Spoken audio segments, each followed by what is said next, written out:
There has been a push throughout the world by democratic republics to push for varied democratic governments or supposed democratic governments in the desire to make life better for individuals.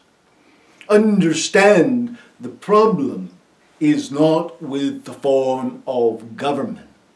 The problem is with the spiritual growth or lack of spiritual growth with those who are in positions of leadership. A child leading a democracy is a great disaster, while a spiritual adult leading a non-democratic form of government can be a huge blessing to the people. The danger is that in the non-democratic forms of government, that person who is the huge blessing at some point will lose the leadership position through old age and death, assassination, or coup. This is inevitable, and it is possible that they will be replaced by a leader that is not as benign and benevolent. What the advantage of democracy offers is the replacement of fools who think to enrich themselves. But that replacement does not always come without cost, nor does it assure that a society will not suffer. So, is one form of government better than another? We would tell you this. What is better is to have a spiritually enlightened people, not a people subject to a religious law. No, we are talking about a people led by that which is spiritually enlightened, governed by love, governed in a way that builds harmony and unity, governed in a way that does not crush dissent, but rather promotes humanity.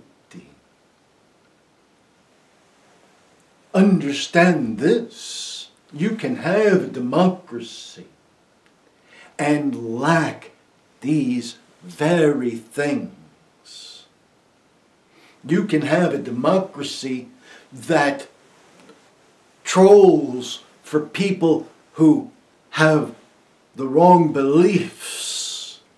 You can have a democracy that even tries to institute religious principles and force them on others. What good is democracy if a democracy only means that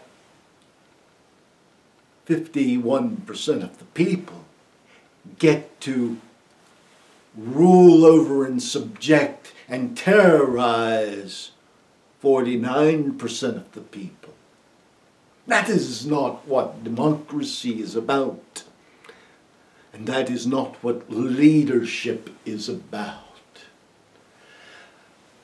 When leadership fails, it is because leaders either become more interested in their self-serving purposes than in serving the people, or because the people and the leadership lose their moral rudder.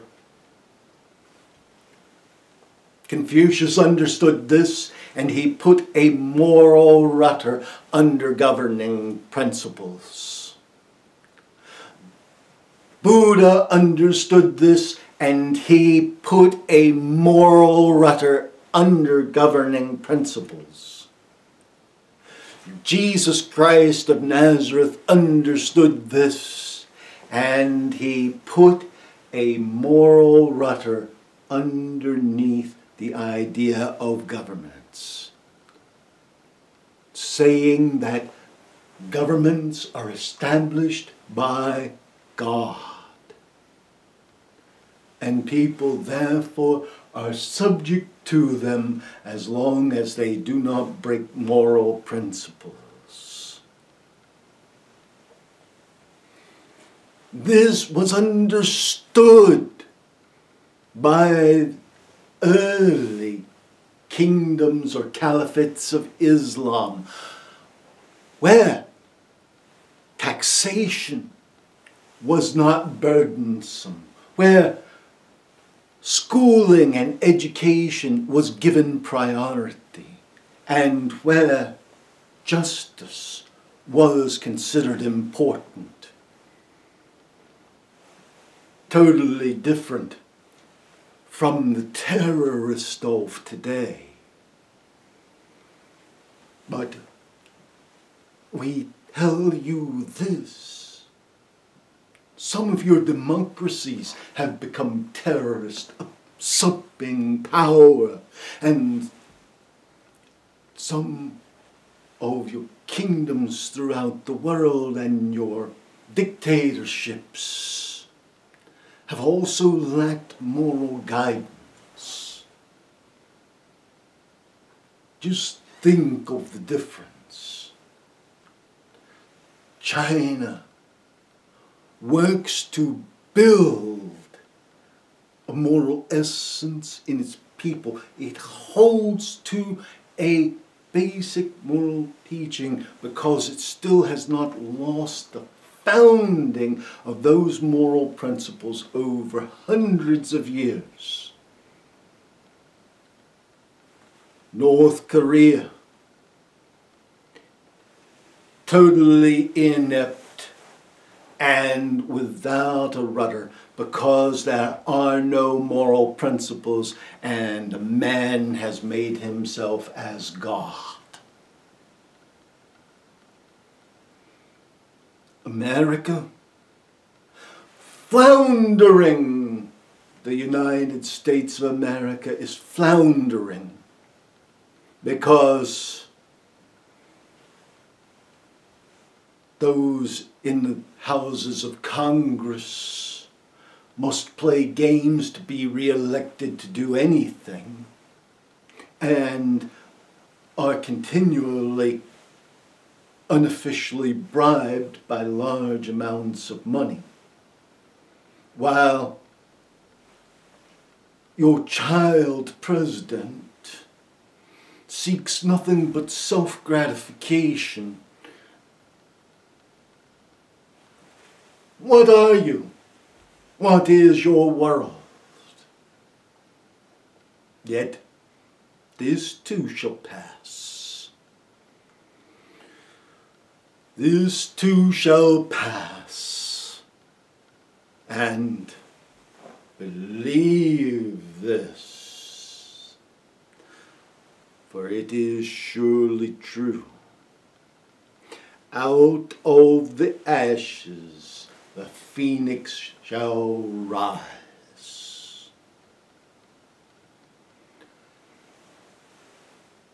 When the destroyer destroys, the Creator creates.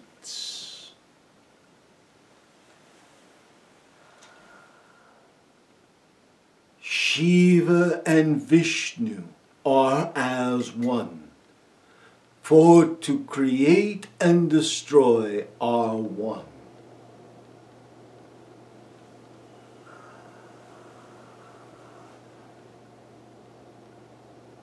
There is hope with what we are telling you.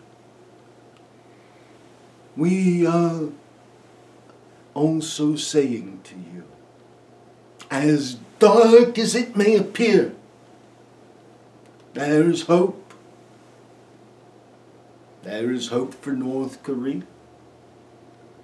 Yes, it shall eventually be unified to the south, and they shall be then one prosperous nation. There is hope for America, because the spiritual underbelly has been exposed, and people will repent and return to morality after a greater struggle. There is hope, for the world is becoming smaller, but it is also becoming more at one. And that unity means that mankind is not about to go extinct. Mankind is not about to be destroyed. For all that we've said, this is not about proclaiming an apocalypse. It is about proclaiming hope. It is not about proclaiming destruction. It is about saying to you, see. And then when you think things are darkest, look up, for there is always a light in the sky. And that light shines forth from the kingdom. And the kingdom is within, which means the change isn't about you going out and changing all of the world. It is about you changing yourself. And when enough people change themselves, that bright shining light within will light the whole world. We leave you with blessings and with peace. Peace be with you.